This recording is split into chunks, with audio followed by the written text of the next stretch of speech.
Behaviour labeling is a cornerstone communication technique.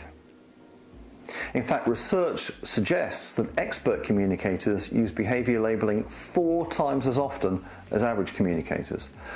Not 4 times as often as bad communicators, 4 times as often as average communicators. So what is it? Well, let me explain.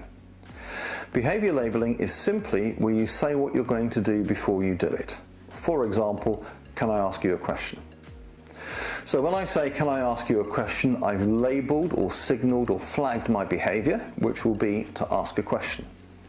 And the impact of that is the other person is ready to hear a question. So they're fully tuned into the conversation, they're fully focused on what's happening next, they have no doubt, they have no confusion or no uncertainty about what's expected of them.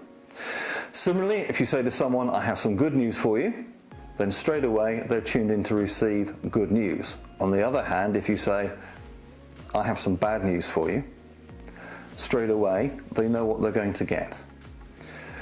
This might seem like a simple thing, a small thing. It is not a simple or a small thing, it is a very big deal to tune the other person in to the point you're trying to make before you make it. So you can use this in small ways throughout a conversation. Can I ask you a question? Can I just clarify something? Can I summarize?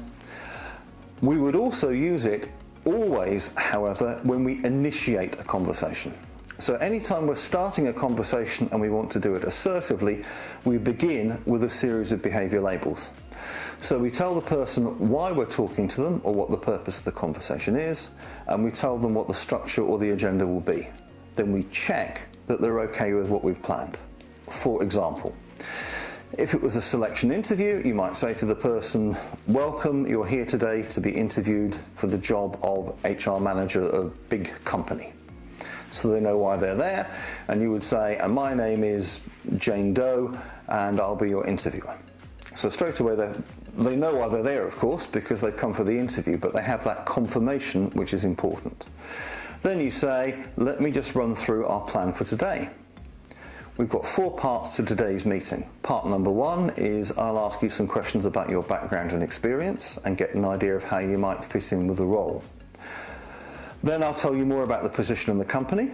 I know you've had a briefing from the headhunters, but I'd like to give you some more information. After that, it'll be your opportunity to ask me any questions you have about the job, about the responsibilities, or about the organisation.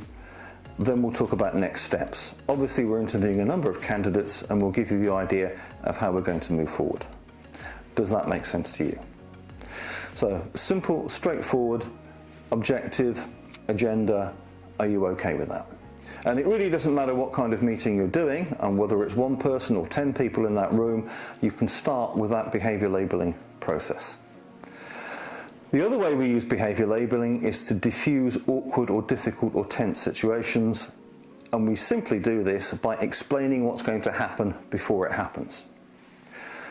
So, for example, if you were visiting a doctor and you weren't seeing your usual doctor, the locum doctor, the new doctor, could come in and they could say, okay, I'll examine you now, which is okay, but it might be a little bit awkward or distressing. Or that doctor could say, I know we haven't met before, but I've been briefed by your existing doctor and I've read through your notes and I'm ready to do the next step of the procedure, and what I'd like to do is to start with an examination. And that simple explanation helps the patient to relax and feel okay about things. You get exactly the same thing in a call centre where you have to do security questions. So for example, you can just say, I want to make some checks and do some security questions, or you could say, of course, as part of the normal procedure, we need to confirm your identity and I'll just ask the standard security questions now, is that okay? And the whole thing goes much smoother because the purpose of doing that has been behaviour labelled. Behaviour labelling is an enormously powerful and effective tool. I really strongly recommend you start making immediate use of it right now.